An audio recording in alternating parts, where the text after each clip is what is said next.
Let's go to Tommy in Florida joining us. What's up, Tommy? Hey, great show. Eddie Trunk for the Hall of Fame. It's my favorite show on the radio.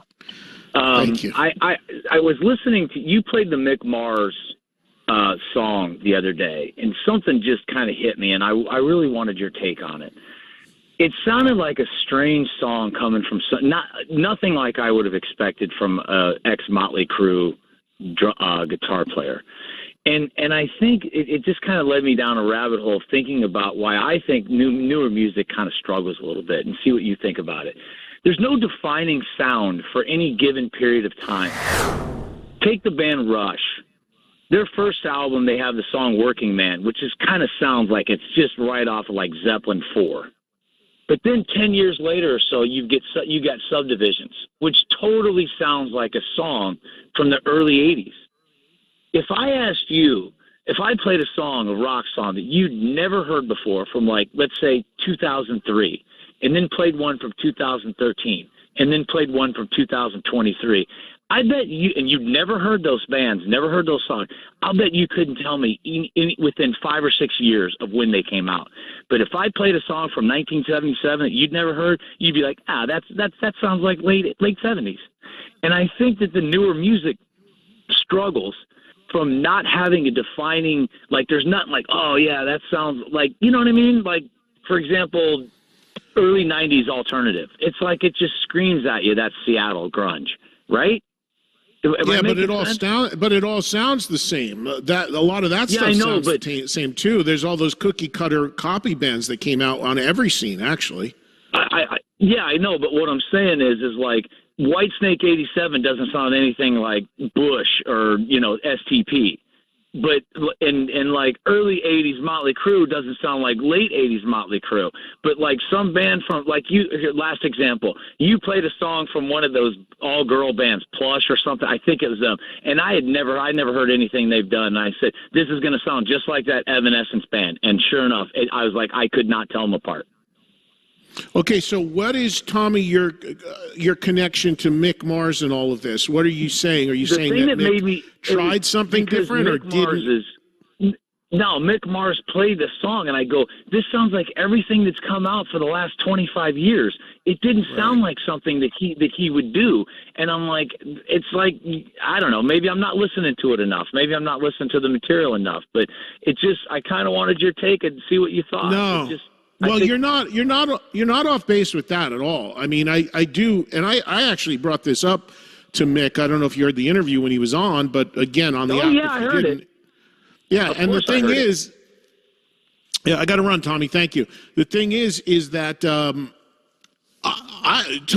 Tommy's not wrong. I mean, the direction of Mick Mars's record. You guys are judging, of course, from the songs that have been released, which are 3 up to this point. I've heard the whole record. It's it's very surprising to a lot of people, and I don't remember what Mick said when I brought that up to him during the interview, but the assumption from most was that Mick Mars is making a solo record. He's an older dude. The oldest guy in Motley Crue. He's a very bluesy guitar player. It's going to be a bluesy hard rock record. Not a modern Rob Zombie-ish type of vibe, which is what it is. Not saying it's bad. It's just very unexpected coming from Mick. And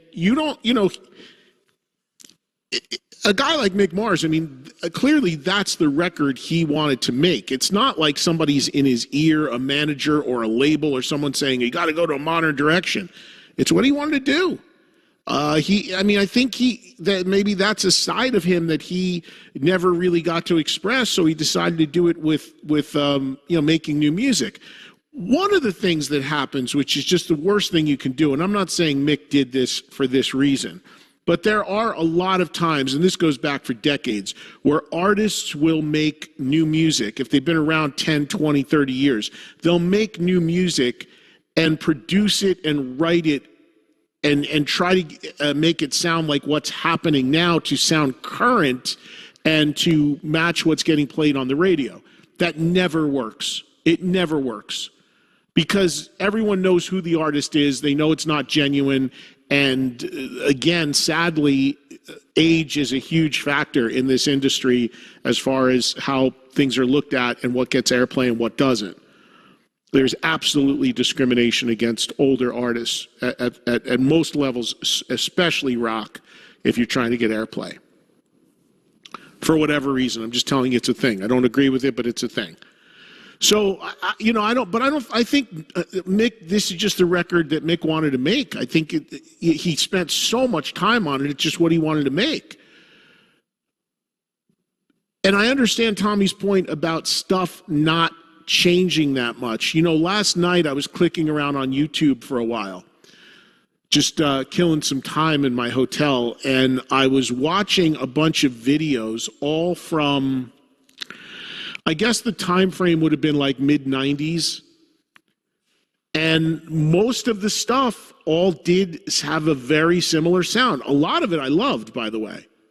But some of it was a very, very similar vibe. But that, I think you could say about almost any era or decade of music. It's always been a very, very copycat business, right up until now.